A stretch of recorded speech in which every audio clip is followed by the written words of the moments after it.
ಕ್ಷುಲ್ಲಕ ಕಾರಣಕ್ಕೆ ನಡೆದ ವೈಯಕ್ತಿಕ ಕಲಹವೊಂದು ರಾಜಕೀಯ ತಿರುವು ಪಡೆದುಕೊಂಡ ಘಟನೆ ಕೊಪ್ಪಳ ತಾಲೂಕಿನ ಯಲಮಗೇರಿ ಗ್ರಾಮದಲ್ಲಿ ಜರುಗಿದೆ. ತಾಲೂಕಿನ ಯಲಮಗೇರಿ ಗ್ರಾಮದಲ್ಲಿ ಕ್ಷುಲ್ಲಕ ಕಾರಣಕ್ಕೆ ವೈಯಕ್ತಿಕ ಜಗಳ ಪ್ರಾರಂಭವಾಗಿದ್ದು, ರಾಜಕೀಯ ತಿರುವಿನೊಂದಿಗೆ ಆಸ್ಪತ್ರೆಗೆ ದಾಖಲಾಗುವ ಮೂಲಕ ಸಖತ್ ಸುದ್ದಿ ಮಾಡಿದ್ದು ತಡವಾಗಿ ಬೆಳಕಿಗೆ ಬಂದಿರುತ್ತದೆ. ಗ್ರಾಮದ ಎರಡು ಕೋಮಿನ ವ್ಯಕ್ತಿಗಳ ಮಧ್ಯೆ ಇರುವ ಹಳೆಯ ವೈಷಮ್ಯದಿಂದ ಕ್ಷುಲ್ಲಕ ಕಾರಣಕ್ಕೆ ಮಾತಿನ ಚಕಮಕಿ ಉಂಟಾಗಿದ್ದು, ಇಬ್ಬರು ಕೈ ಮಿಲಾಯಿಸಿರುತ್ತಾರೆ. ನಂತರದ ಬೆಳವಣಿಗೆಯಲ್ಲಿ ಪ್ರಕರಣವು ರಾಜಕೀಯ ತಿರುವು ಪಡೆದುಕೊಂಡಿದ್ದು, ಕಾಂಗ್ರೆಸ್ ಹಾಗೂ ಬಿಜೆಪಿ ಪಕ್ಷಗಳ ಕಾರ್ಯಕರ್ತರ ನಡುವೆ ಕಲಹ ಉಂಟಾಗಿದ್ದು, ಕಾಂಗ್ರೆಸ್ ಕಾರ್ಯಕರ್ತರು ಬಿಜೆಪಿ ಕಾರ್ಯಕರ್ತನ ಮೇಲೆ ಹಲ್ಲೆ ನಡೆಸಿದ್ದಾರೆ ಎಂಬ ಸುದ್ದಿ ಹರಿದಾಡುತ್ತಿದೆ ಎಂದು ಸ್ಥಳೀಯರು ತಿಳಿಸಿರುತ್ತಾರೆ. ಆದರೆ ವಾಸ್ತವವಾಗಿ ಹಲ್ಲೆಗೊಳಗಾದ ಬಿಜೆಪಿ ಕಾರ್ಯಕರ್ತ ಎಂದು ಹೇಳಿಕೊಳ್ಳುವ ವ್ಯಕ್ತಿ ನಿನ್ನೆ ತಾನೇ ಇರ್ಕಲ್ಗಡ ಗ್ರಾಮದಲ್ಲಿ ಜರುಗಿದ ಕಾಂಗ್ರೆಸ್ ಪಕ್ಷದ ಕಾರ್ಯಕ್ರಮವೊಂದರಲ್ಲಿ ಬಿಜೆಪಿ ತೊರೆದು ಕಾಂಗ್ರೆಸ್ ಸೇರ್ಪಡೆಗೊಂಡಿದ್ದರು ಎಂದು ಹೇಳಿದ್ದಾರೆ. ಆದ್ದರಿಂದ ಕಾಂಗ್ರೆಸ್ ಸೇರ್ಪಡೆಗೊಂಡ ವ್ಯಕ್ತಿ ಕಾಂಗ್ರೆಸ್ ಪಕ್ಷದವರೇ ಹೇಗೆ ಹಲ್ಲೆ ಮಾಡಲು ಸಾಧ್ಯ ಎಂಬ ಪ್ರಶ್ನೆ ಸಾಮಾನ್ಯವಾಗಿ ಮೂಡತೊಡಗಿದೆ. ಪ್ರಕರಣದಲ್ಲಿ ಭಾಗಿಯಾದ ಇಬ್ಬರು ವ್ಯಕ್ತಿಗಳು ಕೊಪ್ಪಳ ಸರ್ಕಾರಿ ಆಸ್ಪತ್ರೆ ಹಾಗೂ ಕೆಎಸ್ ಆಸ್ಪತ್ರೆಗಳಲ್ಲಿ ದಾಖಲಾಗಿ ಚಿಕಿತ್ಸೆ ಪಡೆಯುತ್ತಿದ್ದು, ಪ್ರಕರಣಕ್ಕೆ ಸಂಬಂಧಿಸಿದಂತೆ ವಿಡಿಯೋ, ಫೋಟೋಗಳು ಸಖತ್ತಾಗಿ ವೈರಲ್ ಆಗುತ್ತಿದ್ದು, ಪೊಲೀಸ್ ಠಾಣೆಯಲ್ಲಿ ಪ್ರಕರಣ ದಾಖಲಾಗದೇ ಇರುವುದು ಹಲವು ಅನುಮಾನಕ್ಕೆ ಎಡೆ ಮಾಡಿಕೊಟ್ಟಿದೆ. ವಿಷಯಕ್ಕೆ ಸಂಬಂಧಪಟ್ಟಂತೆ ಗಾಯಾಳು ಗವಿಸಿದ್ದಪ್ಪ ತಾವರಗೆರೆ ಮಾತನಾಡುತ್ತಾ, ದಾರಿಯಲ್ಲಿ ಸುಮ್ಮನೆ ಹೋಗುತ್ತಿರುವಾಗ ಸುಮಾರು 10ಕ್ಕೂ ಹೆಚ್ಚು ಜನ ಸೇರಿಕೊಂಡು ನನ್ನ ಮೇಲೆ ಹಲ್ಲೆ ಮಾಡಿಕೊಂಡು ರಾಜಕೀಯ ತಳಕು ಹಾಕಿ ಮಾತನಾಡುತ್ತಿದ್ದಾರೆ ಎಂದು ಹೇಳಿಕೊಂಡಿದ್ದಾರೆ. ಏನು ಕಾರಣಕ್ಕೆ ಇಲ್ಲಿ ಅಡ್ಮಿಟ್ ಆಗಿರ್ತಾವ? 12 ಮಂದಿ ಕಲ್ತು ನಿಮ್ಮಾಗ ಹಲ್ಲೆ ಮಾಡಿದ್ರು. ಯಾರೇ ಹಲ್ಲೆ ಮಾಡಿದ್ರು? ನಿಮ್ಮ ಊರಾಗ ಅಂದ್ರೆ ಯಲಮಗೇರಿಯಲ್ಲಿ. ಎಷ್ಟೊತ್ತಿಗೆ ಹಲ್ಲೆ ಆಗಿದೆ ನಿಮ್ಮ ಮೇಲೆ? ರಾತ್ರಿ 8:30ಗೆ ಹಲ್ಲೆ ಆಗಿದೆ. ಏನು ಕಾರಣಕ್ಕೆ ಹೊಡೆದ್ರು ನಿಮ್ಮನ್ನವರು? ಜಾತಿ ಬಗ್ಗೆ ಯಾರು ಬೈದಿದ್ದು? ಜಗಳ ಆಡಿದವ್ರು ನಿಮ್ಮನ್ನು ಬೈದರು. ಹಾಂ, ಬೈದ ತಕ್ಷಣ ನೀವೇನು ಹೇಳಿದ್ರು?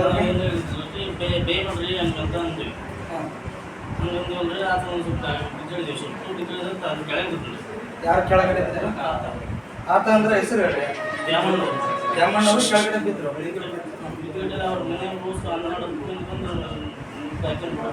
ನಿಮ್ಮ ಮೇಲೆ ಹಲ್ಲೆ ಮಾಡಿದ್ರು. ಏನು ಕಾರಣ ಗೊತ್ತಿಲ್ಲ ಅಷ್ಟೇ. ಈಗ ನಿಮ್ಮನ್ನ ಅವಾಚ್ಯ ಶಬ್ದಗಳಿಂದ ನಿಂದನೆ ಮಾಡಕ್ಕೆ ಕಾರಣ ಇರುತ್ತೆ ಏನಾದ್ರು?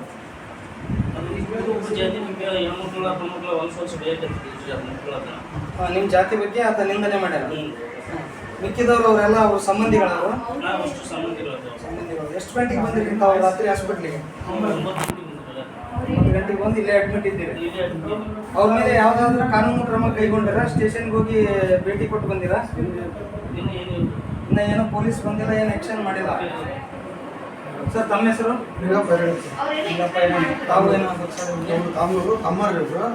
ಇವರು ಮತ್ತು ಅಲ್ಲಿಂದ ನಮ್ಮ ಅಲ್ಲಿ ಇವರು ಏನೋ ಜಗಳ ಅವ್ರ ಊರಾಗ ಇವರು ರಾಜಕೀಯದ ಏನಾರ ಸುಮ್ಮ ಮಾಧ್ಯಮದಾಗ ಬಣ್ಣ ಹಚ್ತಾರೆ. ಹೌದು. ಇವರು ಬಣ್ಣ ಹಚ್ಚಿದಾಗ ಏನು ಮಾಡ್ತಾರ, ಇವರು ಕಾಮನೂರಾಗ ಯಲಮಗೇರಿಯಾಗ ಅಂದಾಗ ಗಂಗಪ್ಪ, ಅಲ್ಲಿಂದ ನೀಲಪ್ಪ ಓಸು ಮೆಂಬರ್ ಅದ. ಯಾರು ಗಂಗಪ್ಪ? ನೀಲಪ್ಪ. ಗಂಗಪ್ಪ ಅಂದ್ರ ನಮ್ಮ ಮಳೆಯಾರ ನಮ್ಮ ತೆಗಿ ಕೊಟ್ಟಿವಿ. ಗಂಗಪ್ಪ ಅಂದ್ರ, ನೀಲಪ್ಪ ಅಂದ್ರ ನಮ್ಮ ತಮ್ಮ ಆಯ್ತ. ಇವ್ರು ಏನು ಮಾಡ್ಯಾರ, ಈ ಕರಣ್ಯ ಸಾಬ್ರು, ಗೌರೇಶಿ ಅವರೆಲ್ಲ ಓಸರು ಮೆಂಬರ್. ಕರಣ್ಯ ಸಾಬ್ರು ಹೇಳ್ದಾಗ ಗಂಗಾವತಿ ಆಗಿರ್ತಕ್ಕಂಥ ಕಂಬಳಿ ಹಾಕಿ ಈ ಕಂಬಳಿ ನನಗೆ ಅವ್ರಪ್ಪ ಇವರಪ್ಪ ಅಂತಂದು ಇದು ಮಾಡಿ ಗೆದ್ದು ಬಂದ್ರಿ. ಈಗ ಏನು ಮಾಡ್ತಾನ್ರಿ, ಅಲ್ಲಿಂದ ಈ ಹುಡುಗ ಯಾವ್ದು ರಾಜಕೀಯ ಇಲ್ರಿ, ಇದು ಸುಳ್ಳ, ಯಾವ್ದು ರಾಜಕೀಯದಿಲ್ಲ, ಯಾವ ದೇಶನಿಲ್ಲ, ಅವರೇ ಕೇರ್ಬೇಕು ದುಡ್ದಾರೆ ಹೊಸರು. ಮತ್ತೆ ಈಗ ಅವ್ರು ಹೇಳ್ತಿದ್ದಾರೆ, ಕೆಲವೊಂದು ಮಾಧ್ಯಮಗಳಲ್ಲಿ ಇವು ಬಿಂಬಿಸ್ತಾ ಇದ್ದಾವೆ, ರಾಜಕೀಯವಾಗಿ ಇವರು ಬಿಜೆಪಿ, ಅವರು ಬಿಜೆಪಿ ಅಂದ ತಕ್ಷಣ ನೀವು ಕಾಂಗ್ರೆಸ್ನವ್ರು ಹಲ್ಲೆ ಮಾಡಿದ್ರು ಅಂತ ಹೇಳ್ತಿದ್ದಾರೆ. ಇಲ್ಲಿ ಸುಳ್ಳು ಇದ್ದಾರೆ. ಇಲ್ಲಿ ಶಾಸಕರು ಕೂಡ, ಜನಾರ್ದನ್ ರೆಡ್ಡಿ ಅವರು ಕೂಡ ಇಲ್ಲಿ ವಿಸಿಟ್ ಮಾಡಿ ದ್ಯಾಮಣ್ಣವ್ರನ್ನ ಭೇಟಿಯಾಗಿ ಇದು ಬಿಜೆಪಿ ಕಾಂಗ್ರೆಸ್ನವರಿಂದ ಬಿಜೆಪಿಗರ ಮೇಲೆ ಹಲ್ಲೆ ಅಂತ ಬಿಂಬಿಸ್ತಾ ಇದ್ದಾರೆ. ಇದಕ್ಕೆ ಏನ್ ಹೇಳ್ತಾರೆ ತಾವು? ಇವ್ರು ಜನಾರ್ದನ್ ರೆಡ್ಡಿ ಸಾಹೇಬ್ರು ಗಂಗಾವತಿಯಾಗ ಕಂಬಳಿ ಹಾಕ್ಯಂಬಂದ ಗಂಗಾಣನ ಎಲ್ಲರನ್ನ ಕರ್ಕೊಂಡು ಸಂಘಟೀಕರಣ ಕರ್ಕೊಂಡ ಮೆರೆದ್ರು. ಸಂಘಟೀಕರಣ ಕರ್ಕೊಂಡು ಮೆರೆದ್ರು. ಈಗ ಬಂದು ಜಾತಿ ಎಬ್ಸಕತ್ತಾರ. ಜಾತಿ ದಯವಿಟ್ಟು ತಾನು ಎಮ್ ಎಲ್ ಎಗನ ದಯಮಾಡಿ ಕೈ ಮುಗಿದಿರುತ್ತೆ, ಜಾತಿ ಎಬ್ಬಿಸ್ಬೇಡ. ಅಂದ್ರೆ ನಿಮ್ ಪ್ರಕಾರ ಇದು ಯಾವುದೋ ರಾಜಕೀಯ ವೈಯಕ್ತಿಕ ಏನೋ ಒಂದು ಜಗಳದಿಂದ, ಅವಾಚ್ಯ ಶಬ್ದಗಳಿಂದ ನಿಂದನೆ ಮಾಡಿದ್ದಕ್ಕೆ ಹಲ್ಲೆ ಆಗಿದೆ. ಅವ್ರು ಇವ್ರ ಮೇಲೆ ಹಲ್ಲೆ ಮಾಡಿದ್ದಾರೆ, ಇವ್ರು ಅವ್ರ ಮೇಲೆ ಹಲ್ಲೆ ಮಾಡಿದ್ದಾರೆ ಅಂತ ತಾವ್ ಹೇಳಕ್ಕೆ ಇಷ್ಟಪಡ್ತಾರೆ. ರಾಜಕೀಯ ಒಟ್ಟ ಇಲ್ರಿ ಇದ್ರಲ್ಲಿ ಯಾವ್ದೋ ರಾಜಕೀಯ ಪ್ರೇರಿತ ಏನಿಲ್ಲ. ದ್ಯಾಮಣ್ಣ ರಾಜಕಾರಣ ಮನುಷ್ಯ ಅಲ್ರಿ, ಪಾಪ ಒಳ್ಳೆ ಮನುಷ್ಯ. ನಾವು ಹೋಸ್ರ ಒಂದ್ ಅರ್ಥಮಿದ್ದಾಗ ಏನೋ ಒಂದು ಜಗಳ ಅವ್ರಿಗೆ ಯಾಗ ಸುಮ್ಮನೆ ಇದು ಮಾಡಿ ಒಂದು ಜಗಳ ಮಾಡಿದ್ರೆ ಅದ್ರ ಬಗ್ಗೆ ಉಳಿಕೆದ್ ಯಾವ ವಿಚಾರ ಇಲ್ರಿ. ಅವರು ನಾವು ಹೋಸ್ರು ಕೂಡ ಎಲ್ಲಾರು ಅರ್ಥಮಿದ್ದಾಗ ಇದೀವಿ ನಾವು. ಅಂದ್ರೆ ಈ ಪ್ರಕಾರ ಇದು ಒಂದು ಸ್ವಯಂ ಪ್ರೇರಿತ ಒಂದು ಪಿತೂರಿ ಅಂತ ತಾವ್ ಹೇಳಕ್ ಇಷ್ಟಪಡ್ತೀವಿ. ಇದನ್ನ ಪಿತೂರಿ ಮಾಡಾಕತ್ತಾರ. ಜನರೆಡ್ಡಿನ ಕೂಡ್ಕೊಂಡು ಈ ಕೆಲಸ ಪ್ರೀತಿ ನೇಪ್ಸಕತ್ತಾರ. ಈಗ ಅವರು ಈಗ ಇದಾದ KRP ಹೋಸರು ಕೊಡ್ತಾರ ಅವರು ಬಿಜೆಪಿ ಅವರಿಂದ ಒಟ್ಟು ಇದೊಂದು ತಾವು ಅನುಮಾನದ ಒಂದು ಇದನ್ನ ಹೇಳಿಕೆ ಹೇಳ್ತಾರೆ. ವಿಷಯಕ್ಕೆ ಸಂಬಂಧಿಸಿದಂತೆ ಗ್ರಾಮಸ್ಥರಾದ ಗಂಗಣ್ಣ ಕಾಮನೂರು ಮಾತನಾಡ್ತಾ, ಈ ವಿಷಯ ವೈಯಕ್ತಿಕ ಕಲಹವಾಗಿದ್ದು ಯಾವುದೇ ರಾಜಕೀಯಕ್ಕೆ ಸಂಬಂಧವಿರುವುದಿಲ್ಲ. ಇಬ್ಬರ ನಡುವೆ ವೈಮನಸ್ಸು ಇದ್ದು ಮಧ್ಯಾಹ್ನ ತಾನೇ ಇಬ್ಬರಿಗೂ ಬುದ್ಧಿ ಹೇಳಿರುತ್ತೇನೆ. ಆದರೂ ಸಹ ಸಾಯಂಕಾಲ ಈ ರೀತಿಯ ಘಟನೆ ಜರುಗಿದೆ ಎಂದು ತಿಳಿಸಿದರು. ನಿನ್ನೆ ಮಧ್ಯಾಹ್ನ 2 ಗಂಟೆಲಿದ್ದ ಇಡೀ ಊರು ತುಂಬ ಬೇಕಂತ ಅಡ್ಡಾಡ್ಯಾನ.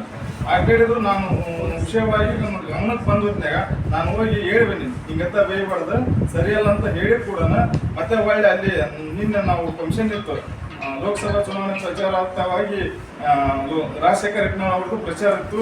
ನಾವೊಂದು ಸುದ್ದಿ ಕೇಳಿದೆ, ಆ ಸ್ಥಳಕ್ಕೆ ಈಗ ತನ್ನ ಮೇಲೆ ಹಲ್ಲೆ ಆಗಿದೆ ಅಂತ ಆರೋಪ ಮಾಡಿರುವ ದ್ಯಾಮಣ್ಣನವರು ಆ ಸಭೆಗೆ ಕಾಂಗ್ರೆಸ್ ಸಭೆಗೆ ಬಂದು ಅಲ್ಲಿ ಶಾಲ್ ಹಾಕೊಂಡು ಕಾಂಗ್ರೆಸ್ ಸೇರ್ಪಡೆ ಆಗಿದ್ರಂತನೂ ಕೆಲವೊಂದು ಸೋಷಿಯಲ್ ಮೀಡಿಯಾದಲ್ಲಿ ಯೂಟ್ಯೂಬ್ ಫೇಸ್ಬುಕ್ ಇರಲಿ ವೈರಲ್ ಆಗಿದೆ. ಮತ್ತೆ ಯಾಕೆ ಸುಮ್ಮನೆ ಹಲ್ಲೆ ಮಾಡಿದ್ರಂತ ಅವರು ಸುಳ್ಳು ಆರೋಪ ಮಾಡಿದ್ರಂತ ಗೊತ್ತಾಗ ಸುಳ್ಳು ರಾಜಕೀಯ ಬಣ್ಣ ಹಚ್ಚಾರಿದಾಗ ಅವರು ನಮ್ಮ ಕಾಂಗ್ರೆಸ್ ಸಭೆಯಲ್ಲಿ ಭಾಗವಹಿಸ್ಯಾರ. ನಾವು ಅಲ್ಲೇ ದ್ಯಾಮಣ್ಣವರು ಕಾಂಗ್ರೆಸ್ ಸಭೆಯಲ್ಲಿ ಭಾಗವಹಿಸ್ಯಾರ. ನಾವು ಅಲ್ಲೇ ಇದೀವಿ, ಅವ್ರ ಜೊತೆಗೇನೆ ಇದೀವಿ. ಆದ್ರ ಅಲ್ಲಿಂದ ನಮ್ಮ ಊಟ ವಾದ ಮಾಡಿದ, ನಾನು ಬೆದದ್ದು ಮಧ್ಯಾಹ್ನವಾಗಿ ನಾನು ಬೆದ್ದು ನಿಂಗಿತ್ತ ಬೇಯಬಾರ್ದು ಊರಾಗ ಅಂತ ನನಗೂ ವಾದ ಮಾಡಿ ಅವ್ನು ಅಲ್ಲಿ ಸ್ಟೇಜ್ ಮೇಲೆ ಮಾತಾಡ್ಬೋದು ಅಂತ ನಾವು ಸುಮ್ಮನೆ ಬಂದಿವಿ. ಆದ್ರೆ ರಾತ್ರಿ ಟೈಮ್ ಅಲ್ಲಿ ಊರಾಗ ಮತ್ತೆ ಆ ಥರ ಬೇದಕ ನಮ್ಮೂರು ನಾವು ಇಲ್ಲ ಟೈಮ್ನಾಗ ನಾವೇ ಬಿಡಿದೀವಿ ಅಂತ ಒಂದು ವಾದ ಮಾಡಿ ನಮ್ಮೂರು ಮತ್ತೆ ಬೇಸಾಯ ಮೇಲೆ ಕೂಡ ಗಂಭೀರ ಆರೋಪ ಮಾಡಿ ನೀಲಪ್ಪನವ್ರ ಮೇಲೆ ಗಂಭೀರ ಆರೋಪವಾಗಿದೆ. ನಾವು ಆ ಘಟನೆ ನಡೆದ ಸ್ಥಳದಲ್ಲಿ ತಾವಿದ್ರ? ನಾವು ಯಾರು ಇಲ್ರಿ. ನಾವು ಇಲ್ಲಿ ಇರ್ಕಲ್ಗಡೆ ಫಂಕ್ಷನ್ ಮುಗಿಸ್ಕೊಂಡು ಕಿನ್ನಾಳಿಗೆ ಫಂಕ್ಷನ್ಗೆ ಹೋಗಿದ್ವಿ. ಒಮ್ಮಕ್ಕ ರಾತ್ರಿ ಸುಮಾರು ತಮ್ಮ 7 ಜನಗಳ ಮೇಲೆ ಅವರು ಅಲ್ಲಿ ಆರೋಪಗಳನ್ನು ಮಾಡಿದ್ದಾರೆ. ಯಾರು ಏನ್ ಹೇಳ್ತಿರ್ತಾವ? ಯಾರು ಈ 7 ಜನ ಯಾರು ಇಲ್ಲ. ಈ ತೊಬ್ಬತ್ನ ಅಲ್ಲಿರೋ ಜಗಳ ಮಾಡಿದಕ್ಕೆ ಈ ತೊಬ್ಬತ್ನ ಗೌಶಿದಪ್ಪ ಉಳ್ದಾರ ಯಾರು ಇಲ್ಲ. ನಾವು 11 ಗಂಟೆಗೆ ಆ ಫಂಕ್ಷನ್ ಕಿನ್ನಾಳ ಫಂಕ್ಷನ್ ಮುಗಿಸ್ಕೊಂಡು 11 ಗಂಟೆಗೆ ಕೂಡಕ್ ಬಂತೀವಿ.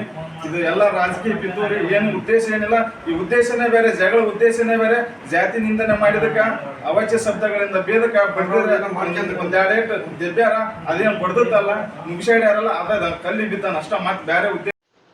ಮತ್ತೊಬ್ಬ ಗಾಯಾಳು ದ್ಯಾಮಣ್ಣ ಬಾಲಗೌಡರ್ ಅವರ ಮಗ ಮಾತನಾಡುತ್ತಾ, ನಮ್ಮ ತಂದೆಯವರು ಬಿಜೆಪಿ ಪರ ಪ್ರಚಾರ ಮಾಡುತ್ತಿರುವ ವೇಳೆ ಕಾಂಗ್ರೆಸ್ಸಿಗರು ಹಲ್ಲೆ ನಡೆಸಿ ದೌರ್ಜನ್ಯ ಮೆರೆದಿದ್ದಾರೆ.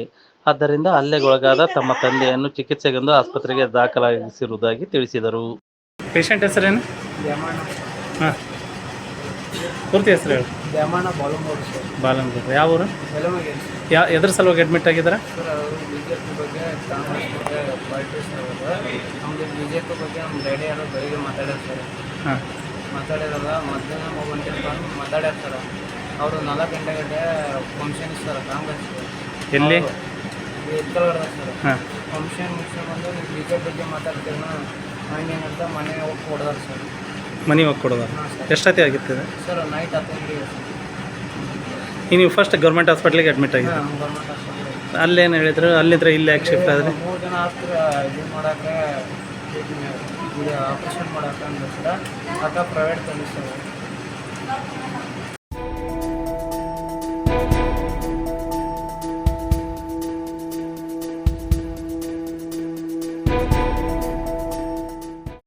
ಕೊಪ್ಪಳ ಜಿಲ್ಲೆಯ ಯಲಬುರ್ಗಾ ತಾಲೂಕಿನ ಜೂಲಕಟ್ಟಿ ಗ್ರಾಮದಲ್ಲಿರುವ ವಿದ್ಯುತ್ ವಿತರಣಾ ಕೇಂದ್ರದಿಂದ ಕನಿಷ್ಠ 6 ಗಂಟೆಗಳ ಕಾಲ ಸಮರ್ಪಕ ವಿದ್ಯುತ್ ಪೂರೈಕೆಗೆ ಒತ್ತಾಯಿಸಿ ಬಂಡಿ, ಹಗೇದಾಳ, ಬೋನಕೊಪ್ಪ, ಜೂಲಕೊಟ್ಟಿ, ಬಸಾಪುರ ಹಾಗೂ ದಮ್ಮೂರು ಗ್ರಾಮಗಳ ರೈತರು ಪ್ರತಿಭಟನೆ ನಡೆಸಿದರು.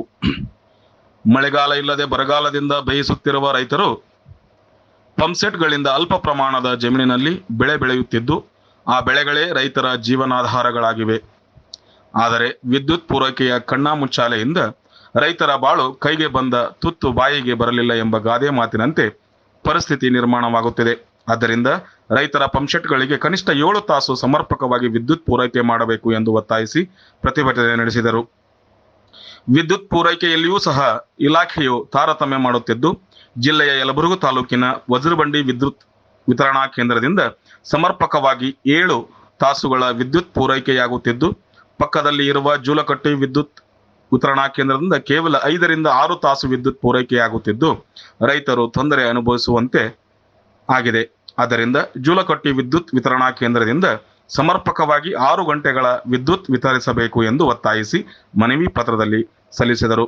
ಮನವಿ ಸ್ವೀಕರಿಸಿದ ವಿದ್ಯುತ್ ಇಲಾಖೆಯ ಅಧಿಕಾರಿ 2 ದಿನದ ಒಳಗಾಗಿ ಸಮಸ್ಯೆಯನ್ನು ಬಗೆಹರಿಸಿ ರೈತರಿಗೆ ಅನುಕೂಲ ಮಾಡಿಕೊಡಲಾಗುವುದು ಎಂದು ಭರವಸೆ ನೀಡಿದರು.